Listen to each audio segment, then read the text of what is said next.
No joke, I have spent 4 years prepping for this video, but now I'm gonna give you all of that 4 years worth of secret sauce to do sky replacements in Photoshop in about 25 seconds.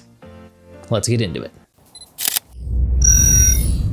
Yo, sup squad, welcome on into the channel. My name is Kyle Meshna and I'm a landscape photographer and filmmaker based here in San Francisco, California. Now, I am not one to shy away from a good sky replacement, and it is by far one of the most requested tutorial topics that I've received of all time. Now, I kid you not when I say I've been prepping for this video for about 4 years now, and while there might be some guy named Peter who has just released a very similar video, I almost guarantee you that this video is gonna have some extra secret sauce to it that another video might not have. Not that this is a competition, but I'm coming for you, Pete. Do be sure to stick around to the end because I did have 4 years worth of work put together for this video, and that's at the end, so it'd be a shame if you missed that part. Now, Photoshop's most recent update has made sky replacements insanely easy. It's almost comically easy. For this tutorial, do make sure that you have the 2021 version of Photoshop, otherwise you're not gonna be able to follow along. Okay, here we are in Photoshop and we have one of my favorite photos of all time from Glacier Point in Yosemite. In order to replace our sky, all we have to do is go up to Edit and Sky Replacement. And look at that, we have our own little sky replacement option right here for us. The sky replacement option will bring up this nice little dialog box where you can select whatever sky it is you have. They have a bunch of pre-built skies in here for you, from blue skies, spectacular, sunsets, what have you. So Photoshop has already provided you with a bunch of stock images to choose from. I've already pre-selected this one that we want to use here, and we can just go ahead and quickly adjust a few things to make this fit our scene. So we can bring up the brightness, we can shift the edge, and what this will do is it will shift the edge up or down. If by going left or right, it will shift it up or down to match with our scene. For this one, we're gonna keep it pretty much right in the center here. And then we can also scale our sky as well. So we wanna scale this up a little bit. And if we need to move things around a little bit, we can just click and drag on the sky itself to match the bright spot of this image with the bright spot of our little sun star there. And already you can see this is pretty good. We can do a few other quick little things. If we want to, we can adjust the temperature to make it warmer or cooler. I'm gonna stick with right in the middle for this one. We can adjust the brightness of the sky as I mentioned, and we can change the lighting adjustment of the foreground as well. Again, for this one, I'm gonna keep it as is. We hit okay, and boom, we have our sky replacement all set for us. Not only that, but it does create a nice little folder for us here where we can non-destructively turn this on and off. I mean, come on, this is pretty sweet. But the tutorial is not done. Do not click away because there are a lot of other things that go into this to really sell your sky swap.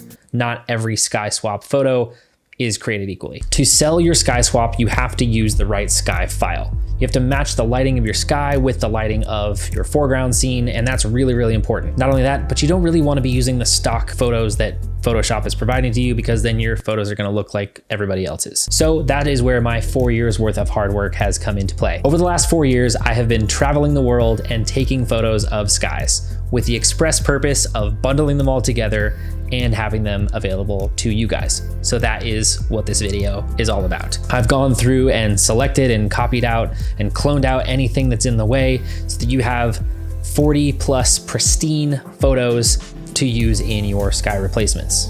You can click the link in my bio to download them. They are available in both JPEG and RAW file format. Once you have downloaded them and you want to add them into your version of Photoshop, you simply go into that same dialog box for sky replacement by selecting Edit Sky Replacement.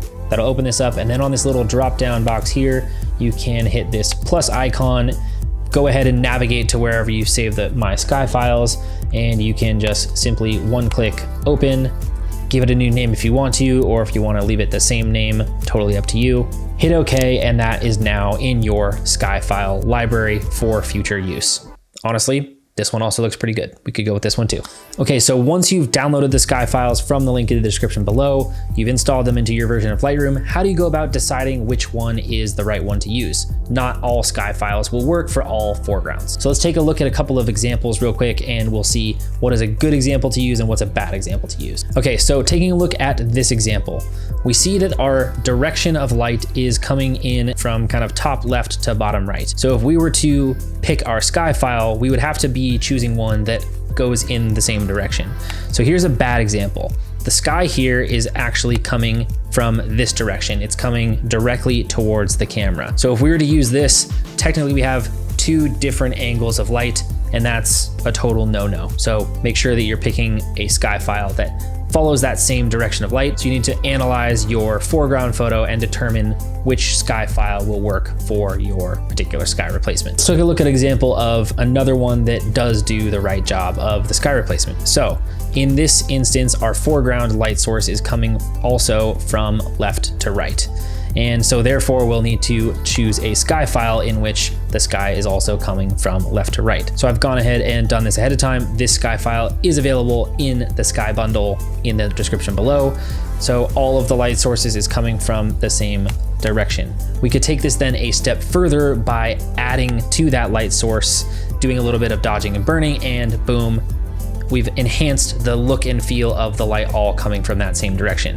If you haven't already watched my video on how to add a light source in Lightroom or Photoshop, I've already done a video on that in the past, so it's gonna pop up somewhere here. Go ahead and watch that one next if that's not one that you've watched already. So as you can see, the new sky replacement tool in Photoshop 2021 is insanely valuable, and it kind of now just comes down to having the right files at your disposal. I've done the hard work of traveling all over the world for the last 4 years to get these sky files for you guys, so I do highly recommend clicking the link in the description below and getting them for yourself. Guys, if you did like this video, go ahead and play thumb war with the like button. It really does help me out. I've got a couple of other similar videos popping up here. I would love it if you guys gave one of those ones a watch as well. Subscribe if that's something you haven't done already, and I'll see you guys in the next one.